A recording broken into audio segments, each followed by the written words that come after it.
Сиромајо јарно да речи, никој не го слуша. Чита Александар Станојков. Еден сиромав човек седел до некои чорбаджи и слушал што се разговараа.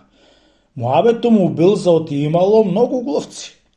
Поголемиот чорбаджија велел оти глувците му го изгризале железото што го продал на дуќан и сите му го потврдиле зборо. Вистина чорбаджи, му рекол сиромајо, има многу глувци, чунки што има втора брашненце ми го изедоа. Нејќејќи му го зборот чорбаджијата од сиромајо, му рекол, ај не туку лажи бре човече, кај јада глувците брашно, да е жито можи, ама брашно не јадат. Ама не е браќа јас као што велам, му рекол на друзите чорбаджи што биле околу него.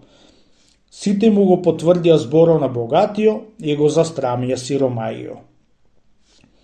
Ти, бре, ѓиди, јас брашното реков ми го јада глувците, чорбаджиите не ми го потврдија. А пак чорбаджијата рече железото го јада, тоа што не било до денеска, му го потврдија. Што беше оваа пуста стиромаштија, што е нема чес, си рекол сам со себе и уште еднаш не беше пошел при чорбаджиите на муабет.